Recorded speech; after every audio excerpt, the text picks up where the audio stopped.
Shalom e bem-vindos a Via Rapta Israel, uma frase do hebreu que significa amarás a Israel. Esperamos que vocês fiquem conosco porque nosso professor Dr. Baruch vai compartilhar um estudo expositivo da Bíblia. Dr. Baruch é professor titular no Instituto Zera Avraham, com sede em Israel. Ainda que todas as aulas no Instituto são dadas em hebraico, o Dr. Baruch fica feliz em compartilhar este estudo semanal com dublagem em português. Para mais informações sobre nosso trabalho em Israel, visite nosso site amarasaisrael.org.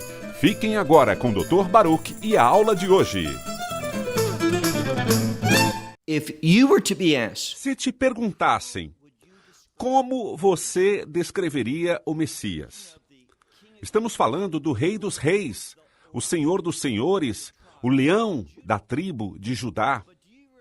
Mas você sabe que, quando muitas pessoas são questionadas para descrevê-lo sem usar palavras religiosas ou palavras espirituais, mas simplesmente adjetivos que usaríamos para descrever outras pessoas, você sabe qual resposta dada é mais frequente?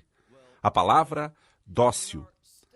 Hoje, em nosso estudo do livro de Mateus, vamos ver que o Messias é tudo, menos dócil. E de fato, quando o Messias voltar ao final dessa era para estabelecer seu reinado, ele não estará vindo, e isto é certamente apoiado no livro do Apocalipse. Ele não estará vindo com docilidade. Ele estará vindo de uma forma muito enérgica. Por quê? Porque ele é apaixonado pela vontade de Deus. Então, você e eu temos que nos fazer uma pergunta muito importante. Eu sou apaixonado? Eu sou animado? Estou verdadeiramente comprometido com as coisas de Deus? Porque se você não estiver, você não será considerado fiel quando o Filho do Homem retornar. E talvez essa seja uma das razões pelas quais ele mesmo pergunta: quando o Filho do Homem retornar, ele encontrará a fé na terra? A minha esperança e o propósito desses estudos também é que seríamos encorajados, treinados para sermos considerados fiéis. Dito isso, pegue a sua Bíblia e olhe comigo no livro de Mateus, capítulo 21. Capítulo 21, livro de Mateus. Nós já vimos que Yeshua deixou a Galileia. Ele está na Judéia, ou seja, ele está nas regiões ao redor. E agora, ele está em Jerusalém. De fato, vamos ver assim que abrirmos a Sagrada Escritura, que ele entra dentro do templo. E eu quero que você preste muita atenção ao que ele faz e o que ele diz.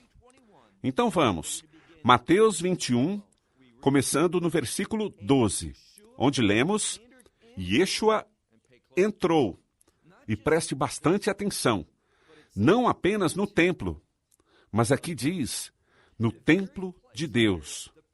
O mesmo local onde a presença de Deus, de uma forma única, ímpar, de uma forma especial, a presença de Deus estava naquele local. E agora, seu Filho unigênito, aquele que foi enviado ao mundo para fazer sua vontade, ele está naquele mesmo lugar. E observe seu comportamento. Ele não veio para ensinar. Ele veio para colocar as coisas em ordem. E o que vemos aqui, prestem atenção, ele é animado, ele é apaixonado, ele é comprometido em colocar as coisas em ordem. E quando você o aborda de forma humilde, quando você o aborda comprometido e apaixonado para que as leis de Deus sejam as leis da sua vida, ele irá mover, ele irá responder. E o que ele faz aqui é o testemunho disso. Algo que não era popular. A maioria das pessoas nem gostava disso. Mas veremos que há vitória quando a lei de Deus é abraçada. Além disso, quando a lei de Deus é proferida, E haverá vezes em que Deus irá chamar você para ser aquele que, por ações, se comportará de forma que a vontade de Deus se mantenha.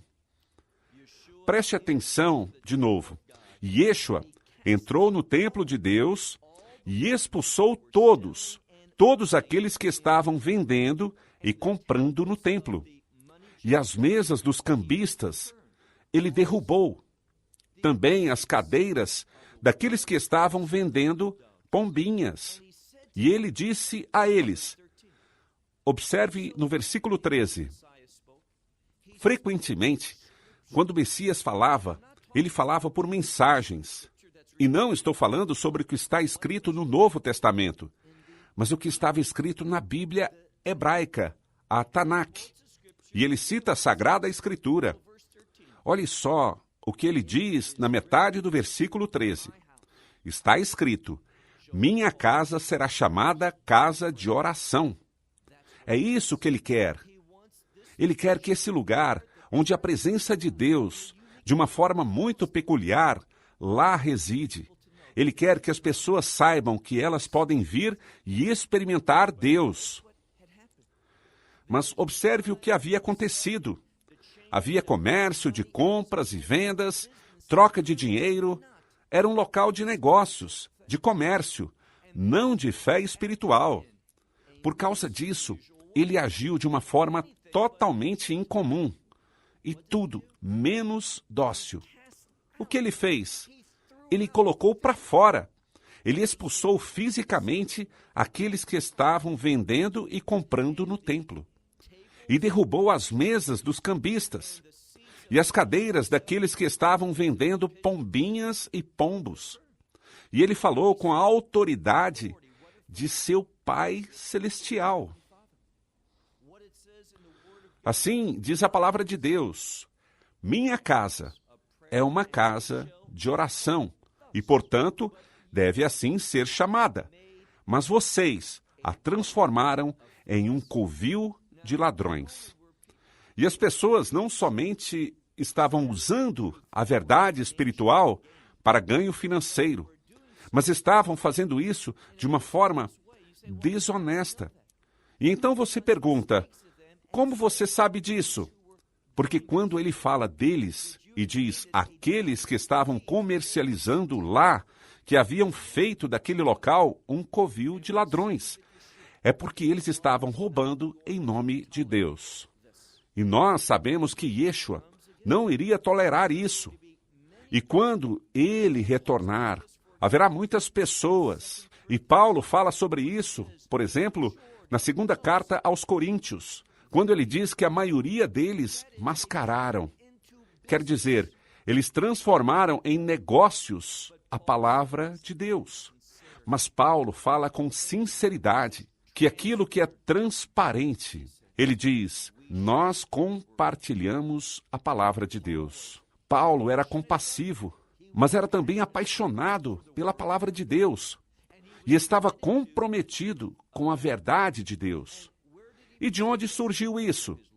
Do seu Senhor e Salvador.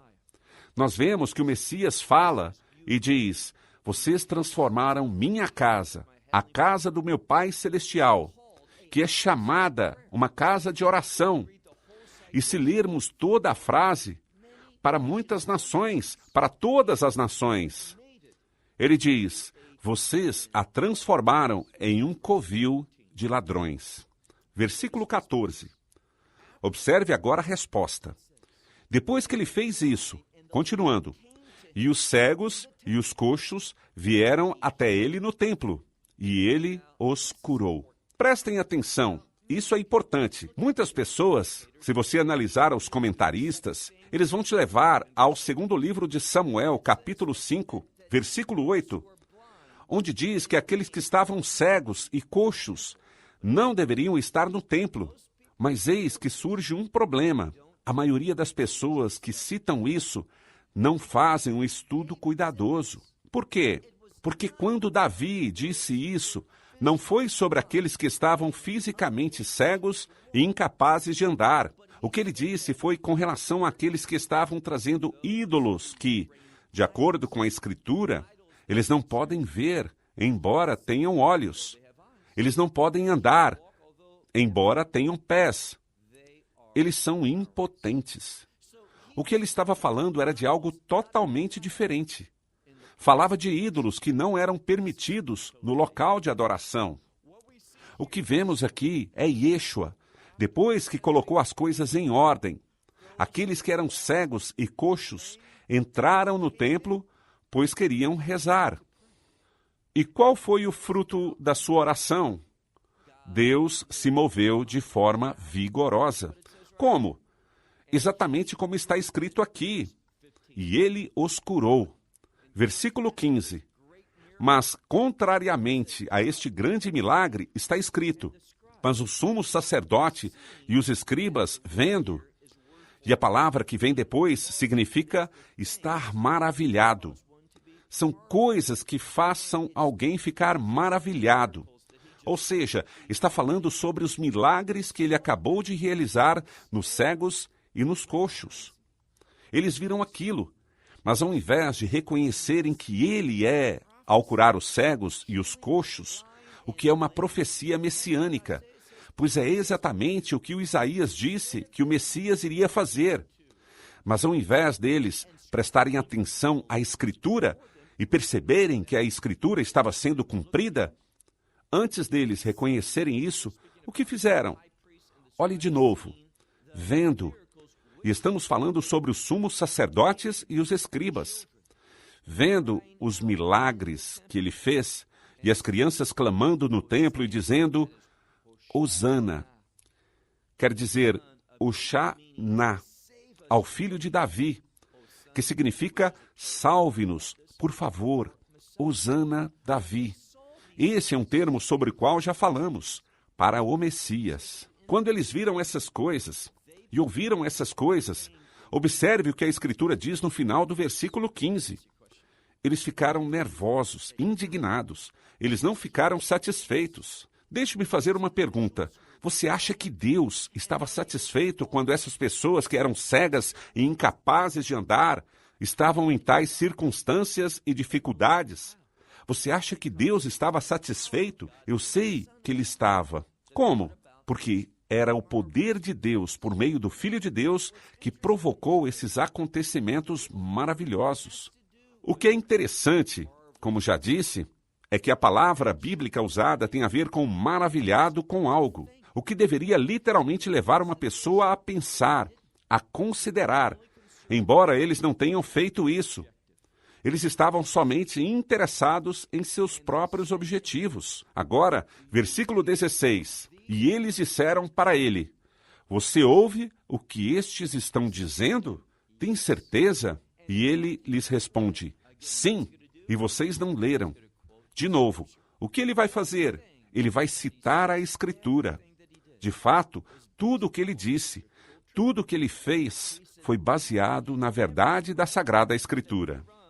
Ele diz: Você nunca leu que das bocas de bebês e criancinhas que estão no peito, que você, e é uma citação da Escritura com relação a Deus, que você suscitou o louvor?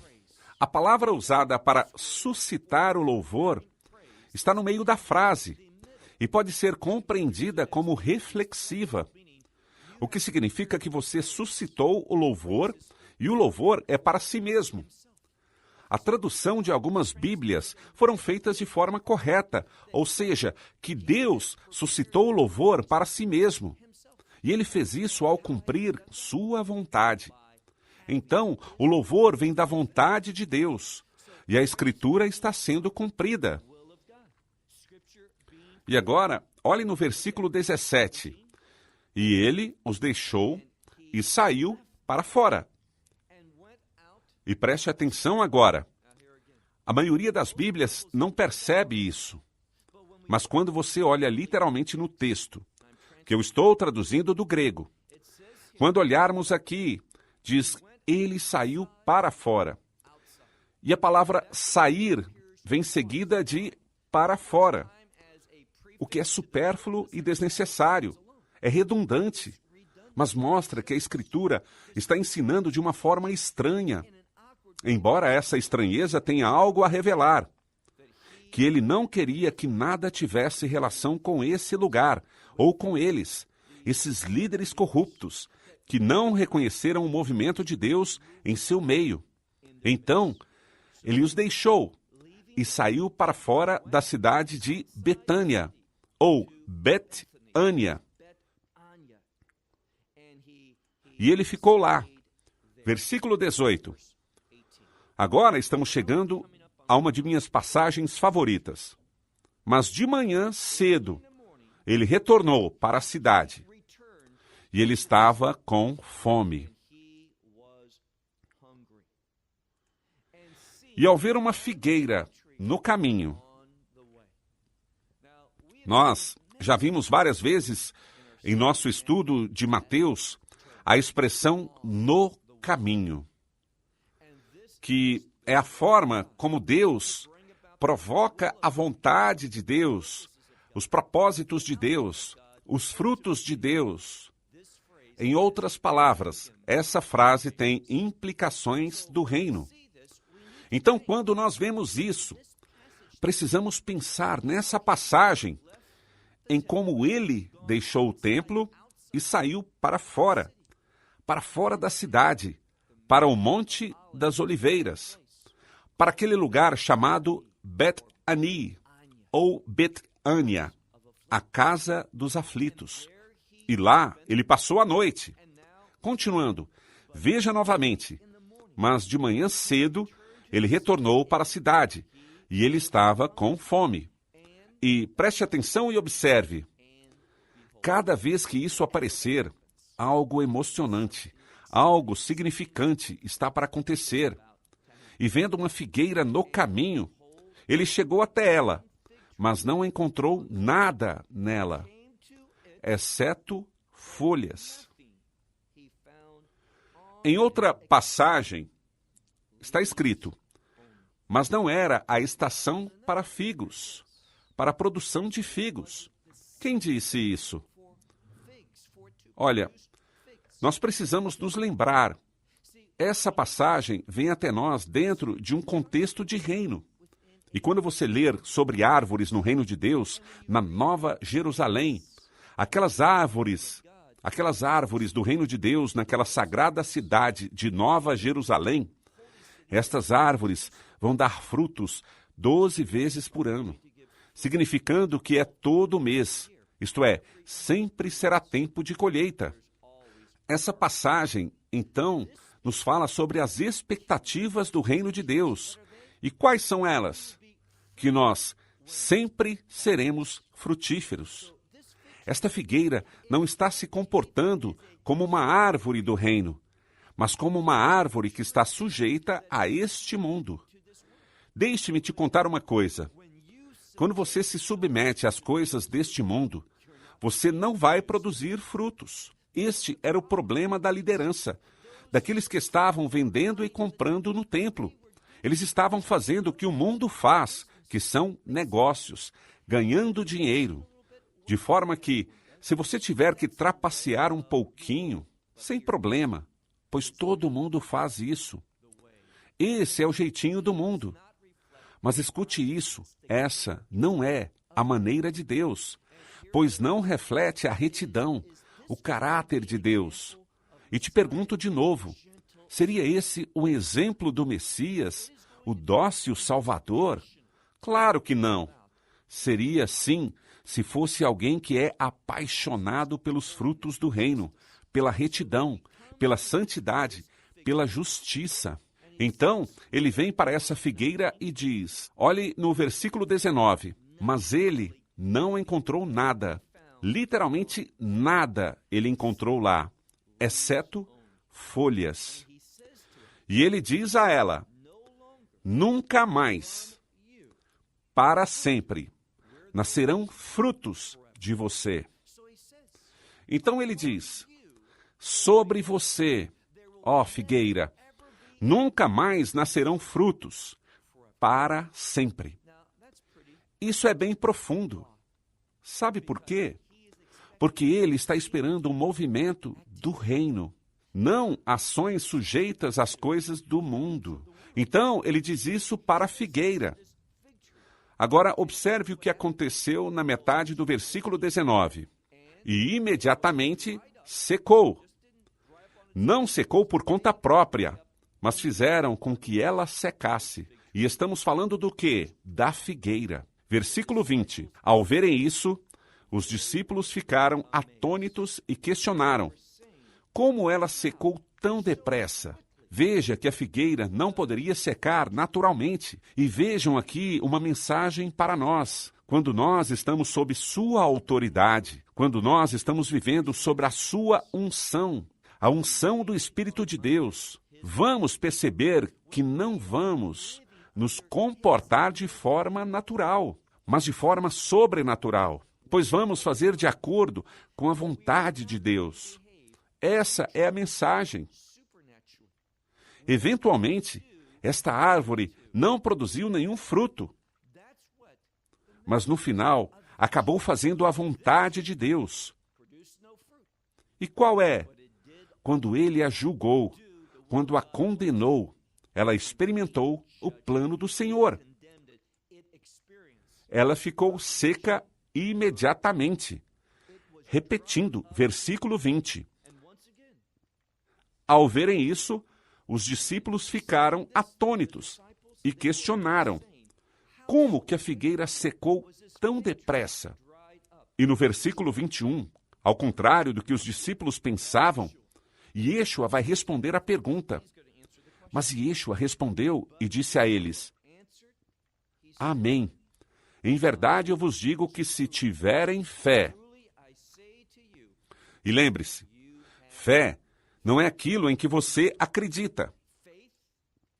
Fé é quando você acredita especificamente na verdade. E onde a verdade é encontrada? A verdade é encontrada somente neste livro, na Sagrada Escritura, na Bíblia Sagrada. Aliás, por que a chamamos de Bíblia Sagrada? Bíblia simplesmente significa livro, mas sagrado significa colocar de lado para as coisas de Deus. Se eu quiser ser alguém comprometido com as coisas de Deus, eu preciso ler esse livro. Para aqueles que não são comprometidos com as coisas de Deus, esse livro não será tão interessante. Algumas semanas atrás, eu estava ouvindo alguém falar sobre a Boa Nova, o Evangelho, e fiquei perplexo quando ele falava sobre a verdade. Pois, basicamente, ele disse: sabe, o problema hoje é que nós temos diferentes visões sobre o que é a verdade. Então, vamos deixar isso de lado, já que nós queremos preservar a unidade. Que charlatão! Quando nós colocamos a verdade de lado, não haverá unidade, mas caos. A única forma de termos unidade é quando abraçamos a verdade. Quando as pessoas não fazem isso, é um sinal de duas, uma. Ou elas precisam ser discipuladas e amadas, crescidas e amadurecidas para receber a verdade e talvez até serem salvas, ou é um sinal de que elas são rebeldes, são contra as coisas de Deus e não devem fazer parte de nossa congregação, estar em comunhão conosco.